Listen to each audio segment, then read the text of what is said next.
On retourne en prison avec Mathilde. On voit plutôt c'est une pièce à deux personnages qui a été créée par Ariane Ascaride et par Pierre Arditi dans une mise en scène de Didier Long au Théâtre du Rond-Point il y a 12-13 ans, 14 ans peut-être. Et nous, on n'est pas en prison, mais elle, si, elle en sort. Elle retrouve son mari qui l'attend, qui l'espère. Et elle est allée en prison, on va le découvrir peu à peu, pour un geste d'amour au fond. C'est un fait divers intime. Et c'est la tentative, réussie peut-être, commencée en tout cas, d'un retour, d'une réconciliation. Et pourtant, cette femme qui a aimé un autre homme, beaucoup plus jeune, dont elle parle d'ailleurs de manière très précise, elle parle de leurs étreintes, elle ne regrette absolument rien, mais pourtant, on a le sentiment qu'elle va retrouver un rythme. C'est ça qui m'a frappé, moi, en lisant le texte. Un rythme dans la conversation avec son mari. Alors, si je puis me permettre, justement, elle ne l'a pas aimé, cet homme. C'est ça qui est inexcusable pour les autres. C'est-à-dire que Mathilde, elle est écrivain, elle a la quarantaine, elle donne des ateliers d'écriture, son mari est cancérologue. Son mari est toute la journée confronté à des situations extrêmes, et elle vit dans, on pourrait dire, l'imaginaire. Moi, je pense qu'elle aussi, les écrivains ont les deux mains dans le cambouis. Et à un atelier d'écriture, elle a une aventure uniquement physique, sans sentiment amoureux, avec un mineur dont elle n'est pas la première maîtresse, et donc elle est incarcérée pour détournement de mineurs. Et elle revient chez elle après avoir purgé 3 mois de prison. Ce qui m'intéressait dans la pièce, c'est de mettre en amour 2 êtres qui n'ont pas les mêmes souffrances. C'est-à-dire que lui, il dit, oui, je suis jaloux, oui, j'ai souffert. Comment veux-tu qu'il en soit autrement ? Et elle lui dit, mais c'est ridicule, puisque c'est du passé et qu'il n'y avait pas de désir. Et toute la pièce est là-dessus sur... on a souvent des discours, on a des morales ou des codes qui sont plus ou moins libéraux, plus ou moins affranchis. Et puis la réalité, elle est tout autre. La réalité, elle met à mal souvent toutes les constructions mentales qu'on peut avoir pour... pas pour faire des compromis, mais pour accepter des situations, pour les vivre ou y survivre. Et dans la pièce, en fait, ils s'avouent tous les deux, ils sont très honnêtes tous les deux, et ni l'un ni l'autre n'a tort ou raison. Ils sont seulement... Elle dit, non seulement je ne le regrette pas, mais s'il fallait le refaire, je le referais. Et c'est ça qui est inacceptable pour lui. Je ne sais pas s'il n'y a pas eu d'amour entre ce gamin et cette femme mûre, mais il y a certainement eu plaisir. Ah mais oui, non, elle mais l'avoue, ça c'est sûr. Elle le revendique et elle lui explique de la manière la plus explicite possible. Il lui demande de lui raconter par le détail, alors elle le fait. C'est une femme obéissante. Mais non, mais ce que je veux dire, c'est que la sincérité, c'est le piège du couple. Est-ce qu'on se dit tout ? Est-ce qu'on se fait confiance ? Mais jusqu'où on s'appartient ? Qu'est-ce qui appartient à l'autre ? Justement, dans le passage précédent où Sabine dit, mais si je regardais vraiment les hommes, si on prenait ce temps, se regarder les yeux dans les yeux, on tomberait bien plus souvent qu'on ne le fait. On évite les troubles, on reprend les cours de nos vies parce que on tient à autre chose. Donc on se dit on va pas détourner le cours d'un couple, le cours d'une histoire par des choses qui sont secondaires. Sauf que Mathilde, elle dit oui, c'est secondaire, donc ça ne détourne rien. Sauf que pour l'autre en face, ça abîme tout. Il y a chez toi toujours ou fréquemment une attention soudaine portée à un objet, à un détail, quelque chose qui va faire basculer ou qui va orienter les réflexions des personnages et donc des spectateurs. Dans Je nous aime beaucoup, mise en scène de José Paul et d'Agnès Bourri au Théâtre de Paris, interprétée par Véronique Olmy, par Stéphanie Lel, Pascal Elso, Aurore Auteuil et Sébastien Lalanne. 3 personnages de la même génération, 40-45 ans. Voici comment commence la pièce. Maxime, tu rentres tard. Nicole, j'ai attendu que les mariés soient partis. Tu as tenu toute la soirée avec ces chaussures? Nicole, j'ai dansé toute la soirée avec ces chaussures. Tu veux un verre? Qu'est-ce que c'est? Armagnac, très bon. Ils ont une réserve impressionnante. Non, non, ça ira. Maxime, je peux pas danser avec un nœud pape. Si, c'est vrai, rien que le nœud pape. Nicole, elles sont jolies, non? Maxime, très. On bouge différemment avec des talons comme ça. Maxime, on bouge comment? On ne se sent plus, comment te dire, on se sent plus dominante? Non. Arrogante? Tu m'as trouvé arrogante? Nicole, je ne savais pas que Jean et toi vous étiez revus. J'ai été surprise ce matin. Il te l'avait pas dit? Non. Oui, on s'est revus 1 fois, 2 fois, 3 fois dans des manifs. Des manifs? Oui, la première fois, il tenait une banderole « Europe des taxes, Europe sans taf ». Libération de la restauration. Quelque chose comme ça. La deuxième fois, il avait une toque en berne enfoncée sur le front et moi, une fourchette plantée dans le cœur. On avait l'air un peu con, tu vois. Je vois. Alors on a quitté le cortège et on est allé s'en jeter un. Tout va bien alors. On a parlé de tout, de rien. Tu sais, c'est une façon d'enterrer l'âge de guerre. L'âge, c'était moi. Tu n'as pas changé. Mais si, j'ai changé. J'ai pris 10 ans. Comme nous tous. Comme vous tous. Elle était belle, ta sœur. Elle était heureuse. Ça lui allait bien, cette robe. C'est redevenu très à la mode, les corsets avec les lacets. Ah bon? Mais il y a 10 ans, c'était déjà très porté, non? Peut-être. Oui, sûrement. Il est monté se coucher, Jean? Oui. Il doit t'attendre. Il doit dormir. Virginie et son ami sont rentrés aussi.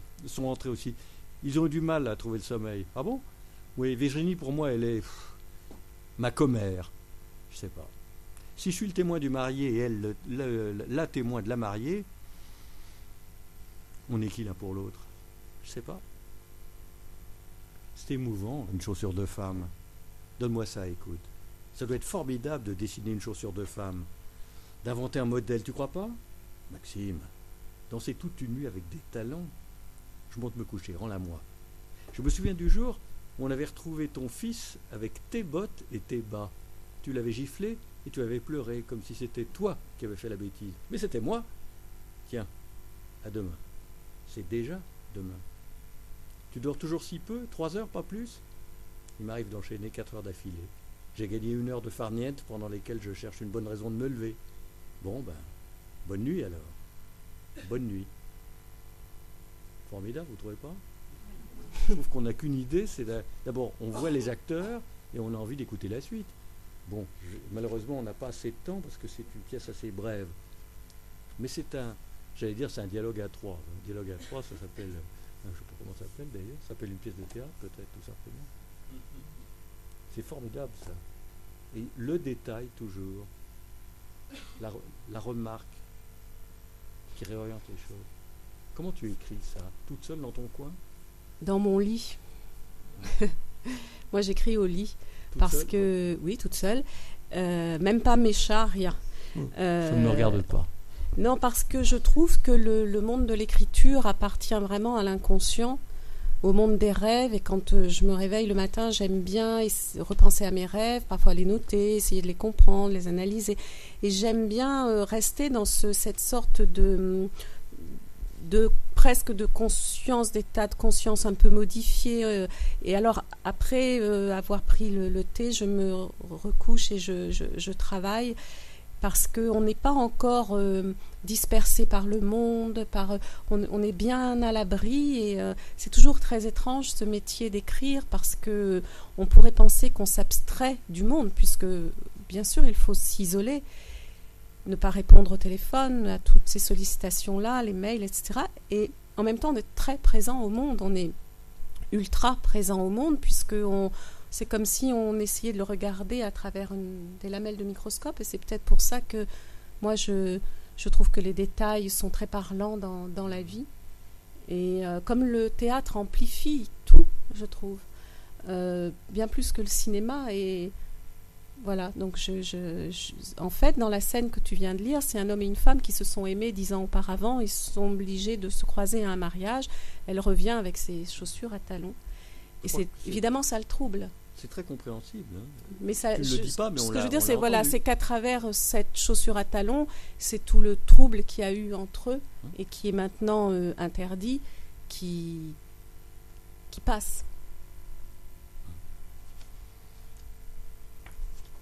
Un autre couple dans Une séparation, là on est vraiment dans le contemporain, c'est une pièce de 2009, créée à Grignan et reprise au Mathurin, mise en scène par Anne Rothenberg, Jean-Philippe Puy-Martin, interprété par toi-même et justement Jean-Philippe Puy-Martin. De nouveau, un homme, une femme. Ah oui. Ils s'écrivent, ils se racontent, ils se croisent, ils se déprennent. Il y a d'autres hommes et d'autres femmes dans la périphérie. C'est doux amer, là encore. Eh bien, en fait, moi, je remercie vraiment Anne Rothenberg de m'avoir... on voit qu'il y a un grand laps de temps sans pièces dans les dates que tu donnes. J'écrivais des romans. Oui, voilà, j'écrivais des romans et puis des pièces de théâtre. Et Anne Rothenberg m'a commandé donc une pièce épistolaire, puisque c'était pour le Festival de la Correspondance à Grignan. Et c'était tellement doux d'être attendu quelque part, parce qu'on le sait, pour tout le monde, c'est difficile, c'est long de créer une pièce de théâtre. Et là, il y avait une date, puisqu'elle était lue à Grignan. C'est tellement doux de savoir qu'on est attendu, que ça va être concrétisé, qu'on va entendre. Quand on entend la pièce, on peut la retravailler. Et donc, je la remercie pour ça. Et dans cette pièce, en fait, ce qui m'intéressait, c'était de voir à quel point une séparation est un temps important, presque autant que la relation. Plus la relation a été intense, plus la séparation l'est également. Et je voulais raconter l'histoire d'un couple qui est, alors encore une fois, totalement civilisé, respectueux l'un de l'autre, de cette histoire sans enfants. Je tiens à le préciser parce que c'est important dans la pièce, parce qu'on traite souvent très mal les couples sans enfants. On estime souvent qu'une séparation de couples sans enfants n'en est pas une sorte d'ersatz. Alors certes, c'est autre chose, c'est une autre couleur, mais il y a des enfants symboliques dans un couple, beaucoup. Et ils sont rarement reconnus quand les couples se séparent. On leur recommande de jamais plus voir, parce qu'on estime qu'on est peut-être nocif ou toxique l'un à l'autre, et dans cette histoire, c'est l'inverse. Il y a un grand respect et chacun vit la séparation à son rythme. Il y a forcément la personne qui l'a initiée, qui l'a voulu, la vit différemment de la personne qui l'a subie. Mais je trouve que voilà, ils font un constat d'amour, là encore. En fait, dans toutes mes pièces, le problème, c'est pas qu'il n'y ait pas d'amour, c'est qu'il y en ait. C'est là où il y a un problème. Si on ne s'aime pas, c'est tellement plus simple, c'est l'indifférence. Mais le problème est quand il y a des sentiments. Et c'est vrai que dans la vie, tout le monde, on a tous envie que les sentiments fonctionnent, qu'il y ait un flux entre la personne pour laquelle on a un sentiment, que ce soit un sentiment filial, amical ou amoureux. Et pourtant, toute notre vie est entravée par des difficultés dans la relation et tout le monde a envie de la même chose. Des deux côtés, tout le monde a envie que ça marche. Et ça marche si mal, si peu. C'est ça qui est intéressant. En fait, moi, j'aime bien écrire sur ce que je ne comprends absolument pas. Donc peut-être que le jour où j'aurai compris le couple, j'arrêterai d'écrire sur le couple. Mais ça va mal, mais pas seulement. C'est pas ce qu'on voudrait, mais tout n'est pas noir, loin s'en faut. Parce que même dans ce couple vieillissant que tu as installé quelque part dans le département du Vaucluse, avec ce voisin qui tout d'un coup fait irruption dans leur vie, il y a encore des sentiments entre eux.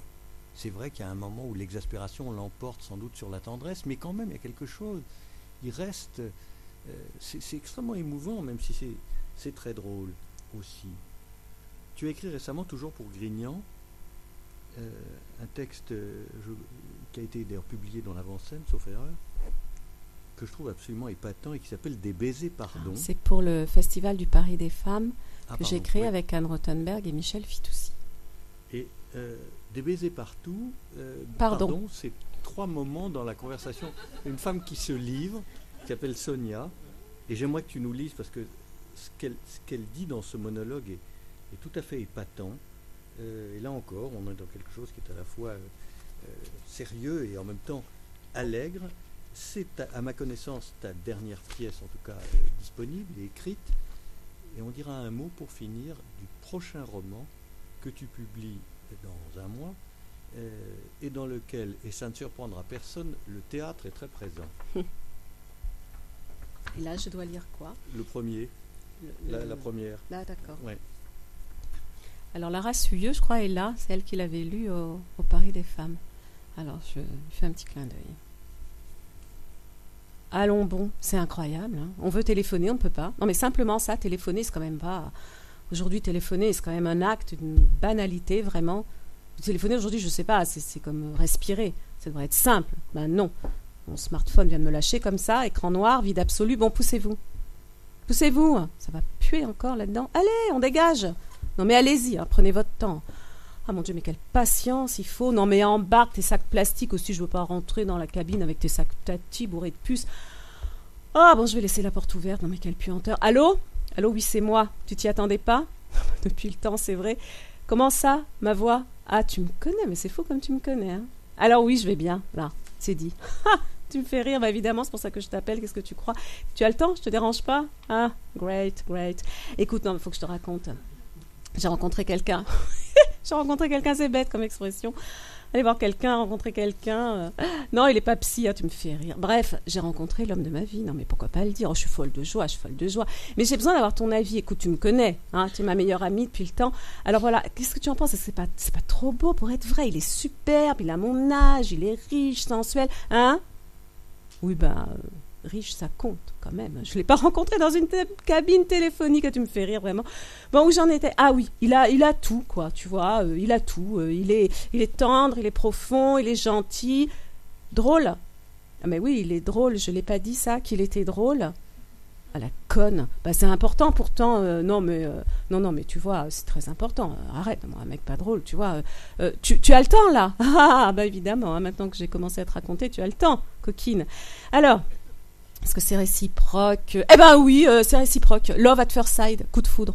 Non, attends, mais moi qui croyais que ça existait qu'au cinéma. Comment ça, vous avez besoin de téléphoner? Non, mais je rêve, vous avez pas de portable? Pauvre type. Tu sais pas que l'autre soir, la cabine était prise par une nana qui téléphonait avec son portable? Non, mais tu le crois? Ça, cette idiote, elle s'abritait de la pluie. Oui, bon, bah ça va, je vous la libère, la cabine. Bon, je te rappelle demain, il faut que je te raconte la suite. Salut. Oups, pardon, je voulais dire des baisers. Pardon. Formidable. Je me demande si on va pas s'arrêter là. Je m'explique. Le roman que tu publies à la rentrée est une confession, un monologue d'une femme qui est comédienne, qui joue Tchekhov et qui joue Pirandello, et qui s'interroge sur ce métier. Il y a une continuité totale dans ce que tu écris. On a commencé par évoquer le théâtre russe tout à l'heure, Tsvetaeva, Akhmatova. À un moment, tu cites Akhmatova dans une de tes pièces, d'ailleurs, et quelques autres encore. Et tout ça, ça fait quelque chose d'extrêmement rond, me semble-t-il. Vous lirez le roman de Véronique à la rentrée qui s'appelle « J'aimais mieux quand c'était toi ». Et moi, je voudrais, je pense en notre nom, souhaiter quelque chose. C'est que tu reviennes sur les planches. Parce que ce que tu viens de nous donner là, ça en donne terriblement envie. Merci. Non, c'est pas, je dis pas ça pour être gentil, je dis ça parce que c'est l'évidence. C'est-à-dire que tu portes tes textes, tu as été merveilleusement interprété, mais là ce que tu viens de nous donner sur ce texte, des baisers pardon, ça, je crois que ça, il faut que tu le joues, ou que tu le rejoues, ou que tu le reprennes.